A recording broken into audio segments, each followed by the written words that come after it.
আপনি কি স্মার্ট হইতে চান? আপনার কি নিজের কাছে নিজেকে খ্যাত লাগে? অ্যান্ড লাস্টলি আপনার কি কোনো গার্লফ্রেন্ড নাই? তাহলে আজই নিয়ে আসুন ইনফিনিক্স স্মার্ট 8। অ্যান্ড এইটা কিনলেই নাকি আপনারা পুরো দমে স্মার্ট হয়ে যাবেন, যেটা হচ্ছে ইনফিনিক্স কোম্পানি বলতেছে। অ্যান্ড এইটাই হচ্ছে তাদের নতুন তুরুপের তাস। অ্যান্ড এই দাম বাড়ার বাজারে এটা কি আসলেই পারবে নিজেকে স্মার্ট বানাইতে? এটার প্রাইস হচ্ছে 10,500 টাকা। দেখে ভালো লাগছে যে 464 এর পাশাপাশি 90 হার্জের হাই রিফ্রেশের দেওয়া হয়েছে।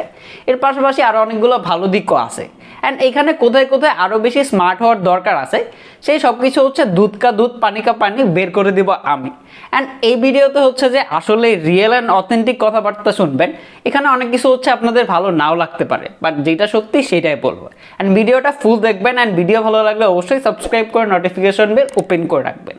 আর এই ফোনটি আমাদেরকে স্পন্সর করেছে এসকে টেলিকম। তাদের শপে আপনারা ইনফিনিক্স সহ সকল ব্র্যান্ডের স্মার্টফোন পেয়ে যাবেন। অ্যান্ড এই ফোনটি যদি তাদের কাছ থেকে পারচেস করেন আলাদা করে স্পেশাল গিফট অ্যান্ড ডিসকাউন্টও পেয়ে যাবেন। কি দিব উপমা তোমায়, মুগ্ধ তোমার সৌন্দর্যে। কি চিন্তা করতেছেন, জ্ঞানী ভাই আবার কবি হতে চাচ্ছে নাকি এরকম কিছু? আরে না ভাই, সত্যি এই ফোনটা সুন্দর, তাই একটু ট্রাই করলাম। যদিও এটা প্লাস্টিক বিল্ড অ্যান্ড পলিকার্বনেট বডির একটা ফোন, বাট এইটার যে ব্যাকপ্যাডটা আছে এটার উপরে ফ্রস্টেড টাইপের একটা ফিনিশ দেওয়া হয়েছে, যার জন্য এটা হচ্ছে স্লিপারই লাগে না। এটাতে দাগ পড়ার সম্ভাবনা কম, বাট তারপরে ব্যাক কাভারটা লাগিয়ে রাখবেন যাতে করে দাগ কম পড়বে। আর এটার উপরে হচ্ছে যে আলো পড়লে এইটা ডিফারেন্ট কালার শো করে, যার জন্য দেখতে তখন একটু বেশি সুন্দর লাগে। আর এটার যে ক্যামেরা মডিউলটা এই ফোনটাকে আরও বেশি প্রিমিয়াম লুক দেয়। অ্যান্ড এইটা ফার্স্ট টাইম দেখে কেউ এটা বলতে পারবে না যে এই ফোনটার প্রাইস হচ্ছে 10,000 টাকা। অ্যান্ড এইটাতে ব্যবহার করা হয়েছে সাইড মাউন্টেড ফিঙ্গারপ্রিন্ট, যেটা যথেষ্ট ফাস্ট অ্যান্ড অ্যাকুরেট ছিল, তবে কিছুটা অ্যানিমেশন ডিলে খেয়াল করেছি। আর এটার থিকনেস হচ্ছে 8.6 মিলিমিটার। আর এর ওয়েট কত সেটা জানতে পারি নাই, তারপর আমার কাছে 190 গ্রাম এমন মনে হয়েছে।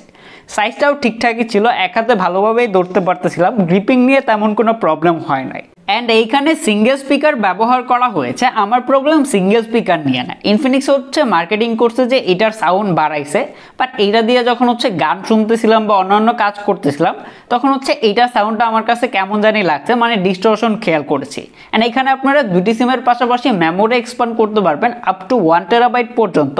অ্যান্ড এখানে 3.5 মিলিমিটার হেডফোন জ্যাকও পেয়ে যাবেন। এটার যে শুধু ডিজাইনে চমক ছিল এরকম কিন্তু না, এটার ডিসপ্লেতে ব্যবহার করা হয়েছে 6.6 ইঞ্চের একটি IPS HD+ ডিসপ্লে, যার PPI হচ্ছে 267 PPI। এখন অনেকেই বলতে পারেন যে এখানে অবাক হওয়ার কি হইলো, একে তো HD+ দিছে।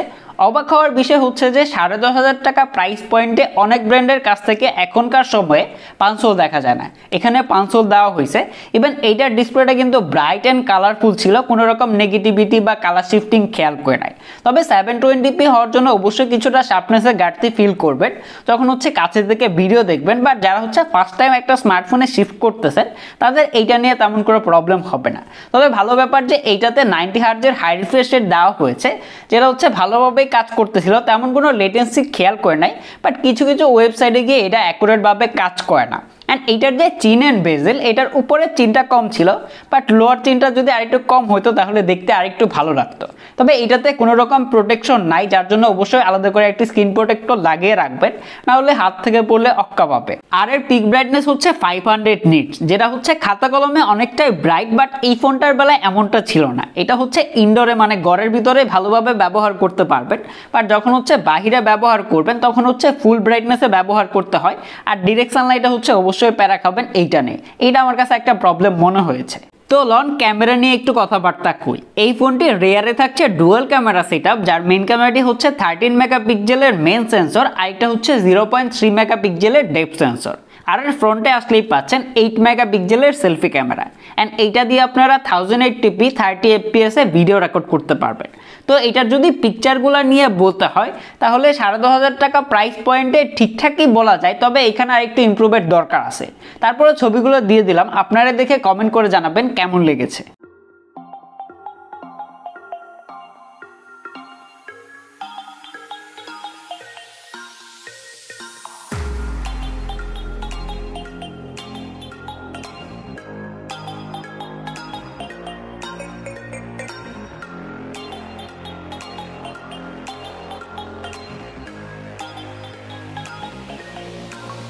পারফরমেন্স নিয়ে বলতে গেলে আন্ডার দ্য হুড এইটাতে ব্যবহার করা হয়েছে বর্তমান সময়ের জাতীয় চিপসেট ইউনি এসওসি টাইগার T606, যেটা হচ্ছে 12 ন্যানোমিটার আর্কিটেকচারে বিল্ড করা। আর এইটাতে আপনারা র্যাম রোম ভেরিয়েন্টে পাচ্ছেন 4GB র্যাম এর 64GB ইন্টারনাল স্টোরেজ। আর এই স্টোরেজ টাইপ হচ্ছে eMMC 5.1 অ্যান্ড টাইগার T606 সম্বন্ধে আপনারা ভালো করে জানেন। তারপরে এইটা দিয়ে আমি বেঞ্চমার্ক টেস্ট করেছি, যেটা হচ্ছে সিঙ্গেল করে 379 অ্যান্ড মাল্টি করে 1364 স্কোর করে, যেটা এই প্রাইস পয়েন্টে অবশ্যই বেটার একটা স্কোর। তবে এই প্রসেসরে কিছুটা ঝামেলা আছে, এটা আমার কাছে মনে হয়েছে। এটা কেন বলতেছি সেটা আপনাদেরকে বলি। যখন হচ্ছে আমি বেঞ্চমার্ক টেস্ট করতে দেই, রেজাল্ট আসার কথা হচ্ছে আরো 10 মিনিট আগে, মানে 100% হয়ে গেছে, বাট তারপর দেখি যে ফোনটা হ্যাং মাইরা বসে আছে। তারপর হচ্ছে ঠিক হয়েছে। ইভেন হচ্ছে যখন আমি অ্যাপল 9 ইনস্টল করতে যাই, তখন হচ্ছে যে এইটা এই ফোন সাপোর্টই করে না। তার মানে বুঝতেই পারতেছেন। আর যারা হচ্ছে গেম প্লে নিয়ে বেশি চিন্তায় আছেন, এইটা দিয়ে গেম প্লে করবেন উড়াদুরা, আগেই বলে রাখি ভাই, এই চিপসেটটা অত গেমিং চিপসেট না। এটা দিয়ে বেসিক কাজকর্ম যেমন হচ্ছে ডে টু ডে মাল্টিটাস্কিং এইগুলো ভালোভাবে শিখে নিতে পারবেন। তারপরে যারা গেম প্লে করতে চান তাদের জন্য বলতেছি, এটা দিয়ে ফ্রি ফায়ার খেলেছিলাম, ভালোভাবেই খেলতে পারতেছিলাম, বাট অনেকক্ষণ খেলার পরে হচ্ছে ল্যাগ ব্যাকআপের দেখা পেয়েছি। অ্যান্ড এটা দিয়ে আমি কল অফ ডিউটি মোবাইল খেলেছি, যেটা হচ্ছে মিডিয়াম গ্রাফিক্সে হাই ফ্রেম রেটে সেট করে খেলতে পারবেন। গেম প্লে ভালোই ছিল, বাট অনেকক্ষণ খেলার পরে ফোনটা অনেক বেশি হিট হইতেছিল, ইভেন হচ্ছে ল্যাগ করতেছিল। সফটওয়্যার পার্টে এইটাতে ব্যবহার করা হয়েছে Android 13 out of the box XOS B13। এইটা নিয়ে বলতে গেলে আগের থেকে ব্লুটওয়্যার কমছে। তারপরে এইটা যদি আরেকটু ক্লিন অ্যান্ড ব্লুটওয়্যার ফ্রি হইতো তাহলে ইউজ করে আরেকটু বেশি মজা পাওয়া যাইতো। তবে এখান থেকে আবার অনেকগুলো আপনারা কাস্টমাইজ করে নিতে পারবেন, যেগুলো হচ্ছে আপনাদের জন্য ইউজফুল হইতে পারে। বাট এইটা দিয়ে যখন ডে টু ডে মাল্টিটাস্কিং বা অন্যান্য কাজ করতেছিলাম, তখন হচ্ছে টুকিটাকি অ্যাডের দেখা পেয়েছি, এমনিতে হচ্ছে বাগবাল্লুকের দেখা পায় নাই। বাট টুকটাক জায়গাতে হচ্ছে গ্লিচ আছে, যেগুলো হচ্ছে যে এই ফোনে সফটওয়্যার আপডেট আসবে কিনা এটা নিয়ে অ্যাকুরেট ভাবে বলতে পারতেছি না। আর এর ব্যাটারিতে ব্যবহার করা হয়েছে 5000 mAh ব্যাটারি। যদি এর ব্যাটারি ব্যাকআপ নিয়ে বলতে হয় তাহলে যারা মডারেট ইউজার আছেন, যেমন হচ্ছে অনলাইন ক্লাস, ছবি তোলা, মুভি দেখা, মানে টুকিটাকি কাজকর্ম করেন, তারা হচ্ছে একদিনের মতো ব্যাটারি ব্যাকআপ পেয়ে যাবেন যদি রেগুলার 60 হার্টজ ব্যবহার করেন।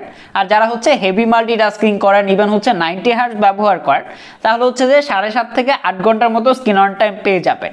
আর এই বক্সে দেওয়া হয়েছে 10 ওয়াটের একটা চার্জার, যেটা দিয়ে এই ফোনটা 0 to 100% হইতে 2.5 ঘন্টার একটু বেশি সময় লাগে। তো সবশেষে এই ফোনটার ভালো দিক খারাপ দিক সবকিছু হচ্ছে আপনাদের সাথে শেয়ার করেছে। এখন হচ্ছে আপনারা ডিসাইড করবেন যে আসলে কি করবেন। তারপরে যদি আমার ওপিনিয়ন শেয়ার করতে হয় তাহলে এই ফোনটার ডিজাইন, ডিসপ্লে, ব্যাটারি ব্যাকআপ এই তিনটা পার্টে আমার কোনো রকম ঝামেলা পাই নাই। অ্যান্ড এই দিক দিয়ে হচ্ছে যে এটা ঠিকঠাকই আছে। বাট ক্যামেরা অ্যান্ড পারফরমেন্স পার্টে আমার কাছে ঝামেলা লাগছে। বাট যারা হচ্ছে রেগুলার মাল্টিটাস্কিং করবেন, ওইরকম গেম প্লে করেন না, মানে ফার্স্ট টাইম একটা স্মার্টফোন নিতে যাচ্ছেন, টুকিটাকি কাজকর্ম করবেন, তাদের জন্য এইটা নিয়ে কোনো রকম প্রবলেম হবে না। বাট যারা হচ্ছে গেম প্লে করবেন, ইভেন হচ্ছে হার্ডকোর কাজকর্ম করেন, তারা হচ্ছে ল্যাগ বা হ্যাংয়ের দেখা পাবেন, তারা হচ্ছে ল্যাগ বা হিকাপের দেখা পাবেন। তো আজকে এই পর্যন্তই, পরবর্তী ভিডিওতে আবারও দেখা হবে।